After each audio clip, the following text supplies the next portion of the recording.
I need the Star Trek battle music. I don't know. On offer today is the SK Hynix Gold S31 SSD. Should be more like SK hijinks. Yeah, SK Hynix is they're in trouble. They're on the naughty list. Find out why after the bump.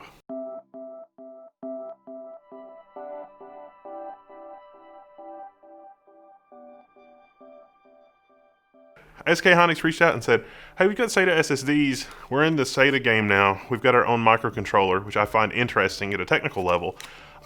Would you be interested in reviewing an SSD? And I said, sure, that's great. And they said, what do you charge? We don't charge anything for reviews. And most of the time, it's stuff that I buy or stuff that I need for a project or stuff that I need that I'm helping with some professor somewhere or somebody that's doing something. And, spoiler. And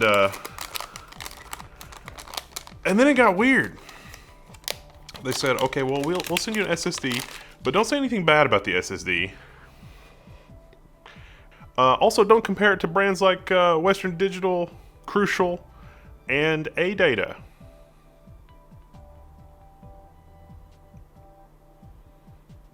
This came from Amazon. I ordered this from Amazon. I was just like, nope, sorry, we're gonna have to decline. So guess what? Wow. Amazon. I'm not really in this for the views, obviously. Not really in this for the money, obviously. Somewhat less, obviously.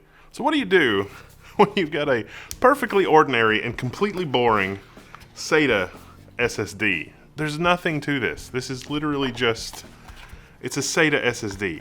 There isn't, user instructions, solid state drive. One thing is that this bundle, this retail bundle, is for upgraders. So it does come with software that if you're, you've got basically a normal setup, like a mechanical hard drive or something worse than this, it comes with software for Windows. Well, it doesn't have to be Windows, but it'll work best with Windows. That will let you clone whatever it is that you're running on now to this thing. It assumes that you've got a desktop computer, not like a laptop where, the laptop has, say, a built-in 500 gig mechanical hard drive. And this thing, I did an upgrade like that for a friend of a relative of somebody's third cousin's roommate recently. And it was a laptop that had a 2.5-inch bay, just one. And it was a little tricky to clone that to an SSD. It's easier to just take the drive out of a laptop and clone it. But that's easy if you've got a desktop computer, but not so easy if you're working on a laptop. Anyway, but I'm genuinely excited by technology. And this is a genuinely exciting piece of technology. One, because SK Hynix is an insanely huge company. They control a significant part of the DRAM manufacturing in the world, and they're good at it. They're really good at it. Actually, some of the best Threadripper memory, the 256 gig kit in the Greg Crow Hartman build, that was SK Hynix. They've got their parameters tuned for Threadripper 3600 with a 64 core Threadripper. If your CPU and motherboard can do it, because it is an overclock, SK Hynix, which is surprising because everything was Samsung B-Die forever. And to be sure, Samsung B-Die is still good, but SK Hynix is coming back. So this is just a trial run product. They just wanted to see, we'll send you a SATA SSD. These have been out for over a year. But they've got a new PCIe product coming up. And I don't know any details. Well, if I did know any details, I wouldn't share it anyway because it's not out yet. But they do have a PCIe product. It's a foregone conclusion. And don't know any technical details about it, but I would wager that it's going to have its own controller, just like everything else. And it's probably going to be pretty good because SK Hynix does actually know what they're doing, which makes me sad that they would resort to those kinds of shenanigans. So anyway, perfectly ordinary, boring SATA SSD. The problem with SATA, it's not really a problem, but the thing with SATA is that the interface speed tops out at a theoretical maximum of about 600 megabytes per second. So pretty much every SSD manufactured in the last little bit is gonna hit that. The problem comes with things that are not saturating the bus. You see, the usage pattern for most people, I'm not most people, but the usage pattern for most people, gonna boot up my laptop, gonna run some stuff, gonna load a game, do those kinds of things, is generally not that super raw transfer speed that we're always referring to in benchmarks. Like PCI Express 4 landed and it's like, oh my gosh, on day one of PCI Express 4 launching in the AMD platform, we have 5 gigabyte per second flash drives. Well, you still have the latency. Like when you tell the drive, hey, go fetch me this block of data, there's a little bit of latency there to actually go do that. And real world usage is the operating system is usually only asking for a few blocks at a time. And the reason for that is because the operating system doesn't know which blocks it's going to need next until it looks at the data in the blocks that it's requested. So it's a little bit of one of those clue games where the next clue leads to the next thing that you need, the next thing, so on and so forth. In technical terms, not really technical terms, but in all of my other videos, that is referred to as QDepth1 performance. And so when we run Crystal Disk Mark, you can see that. This drive, it's a little weak in the QDepth1 performance. It's a respectable 30 to 35 megabytes per second with a little bit of tuning. To be sure, SK hynix, coming out with their own controller for their SSD, that is a really good showing for a first generation product. So it's going to come down to the price and reliability, and also the warranty and some other features, and the fact that it's bundled with some cloning software. At the time of this video on Amazon, I think I paid around $130 shipped, but that might have been with free Prime shipping because we order a lot of stuff on Amazon. Not the best price, not the worst price. In comparison, we get the Inland SSD. So this is from Micro Center. I bought this, and see, like, this is not the only one. I bought several because these aren't bad. They're not the best. They're not the worst. They're okay. They have very similar performance characteristics to the SK hynix SSD without really going into detail. So you can see Crystal Disk Mark side by side with the SK hynix. Not too bad, not terrible. We also got Samsung drives, like the Samsung 860 EVO, which I think the 860 EVO is a better choice for most people than the Pro if you're going SATA for a lot of reasons, but I'm not going to get into that in this video. That was on the naughty list. I'm not supposed to compare to that one. Now, I don't have a current gen ADATA SATA SSD, but ADATA puts their SSDs on such ridiculous sales that if it comes down to it, it's about $100, and you can get the NVMe version, and the NVMe version is PCI Express and not a SATA interface. You pretty much always should go for the NVMe version. Generally, SATA is good for bulk storage, and the cost is relatively low, but the deal with flash memory pricing is it's kind of been all over the place. It sort of bottomed out. Like, these were like $89 on Super Sale, or like if you were buying like you're buying a $5 USB flash drive, Micro Center was like, please take an SSD. So hopefully with your build, if you can't get at least a 500 gig NVMe, I wouldn't bother. Get a 1 terabyte SATA drive over a 500 gig NVMe, especially if you're only building with like a 6-core or an 8-core. If you've got a 3900X system that you're scraping together, it's like, I've got a Ryzen 3900X, the 12-core, and I'm going to get the lesser expensive motherboard and a cardboard box for a case and a cheap power supply, and then I'm going to get an NVMe. Nah, just get a larger SATA SSD. Yeah, game load times and some other things won't be as fast, but until you're doing a lot of I/O or running a lot of background tasks, NVMe is not going to be critically important. I mean, to be sure, it's nice to have, and if you can afford it and the rest of the system makes sense, definitely do NVMe, and definitely do PCI Express NVMe.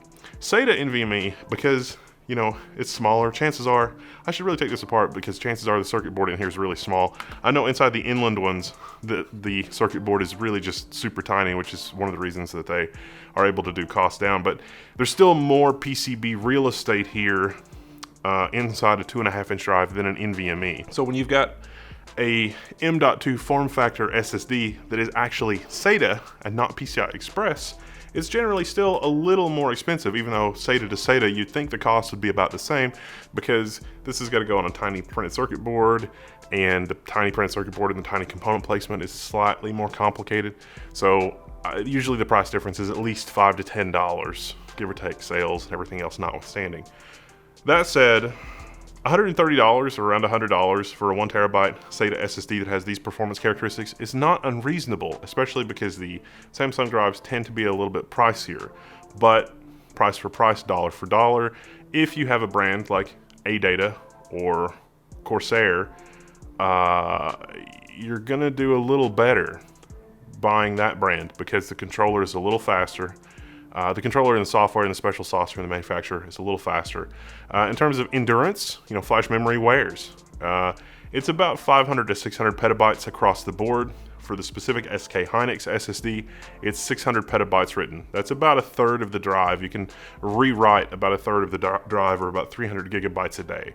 That is not a normal usage pattern for anybody with a desktop computer to do. Even if you're playing, Escape from Tarkov 12 hours a day and reformatting your system every week, you're not going to use anywhere near 300 gigabytes per day. It's an impossibility. So SK hynix, giant multinational company that's huge, 5-year warranty, I think is worth more than even a 5-year warranty from Inland, because it's like, oh man, things are getting dicey. Let's just fold the LLC and do something else.